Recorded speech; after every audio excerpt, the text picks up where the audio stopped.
Hello' everyone, আজি কুন্দুলি fry কৰি খাওঁ আহক।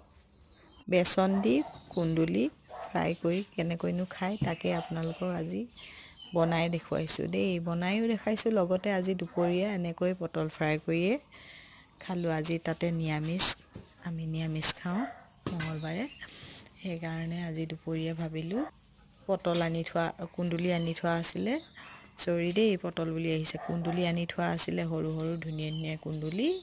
তাৰপিছতে এনেকৈ মই গামলা এটাত ধুই লৈ ধুনীয়াকৈ কুন্দুলিখিনি মিহি মিহিকৈ কাটি লৈছোঁ। দেখিছে নহয়, এয়া কেনেকৈ মই গামলা এটাত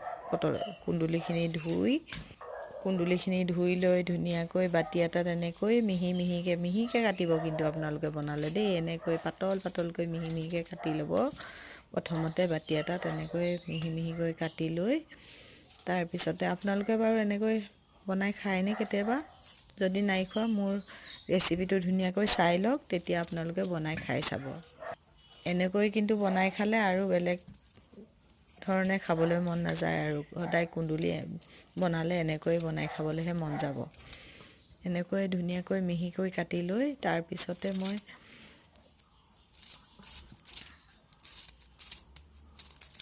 এয়া কাটি আছোঁ। এতিয়া কাটি হৈ গ'ল। হোৱাৰ পিছতে অলপ নিমখ দি এনেকৈ ভালকৈ খচি লৈছোঁ। আপোনালোকেও এনেকৈ নিমখ দি খচি ল'ব দেই, ধুনীয়াকৈ নিমখ দি খচি ল'ব।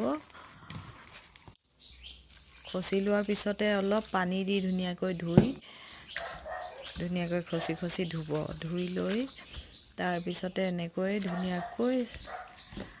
ধুনীয়াকৈ এনেকৈ চেপি কাঢ়ি ল'ব। প্ৰথমতে মই চাকনি এখনত কাঢ়িছোঁ, পানীটো গুচি যাব পৰাকৈ। পানীটো থাকিলে অলপ মচমচীয়া নহয়, সেইকাৰণে পানীটো যিমানে শুকুৱাব পাৰে শুকান কৰি লোৱাটো বেছি ভাল। ধুনীয়াকৈ এনেকৈ মই চাকনি এখনত উঠাই ল'লোঁ। উঠোৱাৰ পিছতে বাতিটোত এনেকৈ দি তাতে মই বেচন দিলোঁ দেই। বেচন দিব আপোনালোকে, বেচন দি ফ্ৰাই কৰিছোঁ মই কুন্দুলিখিনি। তাৰপিছত নিমখ অলপ দিছোঁ, হালধি অলপ দিছোঁ, তাৰপিছতে জলকীয়া গুড়ি অলপ দি ধুনীয়াকৈ এইখিনি সানি লৈছোঁ। এনেকৈ দেখিছে নহয়, এয়া ধুনীয়াকৈ সানি ল'লোঁ। সানাৰ পিছতে কেৰাহী এখন পাতি তেল দি ধুনীয়াকৈ এনেকৈ ৰঙচুৱা হোৱাকৈ ফ্ৰাই কৰা হৈ গৈছে। হোৱাৰ পিছত এনেকৈ প্লেট এখনত মই ধুনীয়াকৈ কাঢ়ি লৈছোঁ। কাঢ়ি খাব পৰা ৰেডি হৈ গৈছে। আৰু সৰহকৈ ফ্ৰাই কৰাৰ কাৰণে অলপ টাইম লাগিছে, কিন্তু ফ্ৰাই কৰা হৈ গ'ল। হোৱাৰ পিছতে আজি খাবলৈ ৰেডি হ'ল। আজিলৈ বাই, ভিডিঅ'টো ইমানেই, বাই।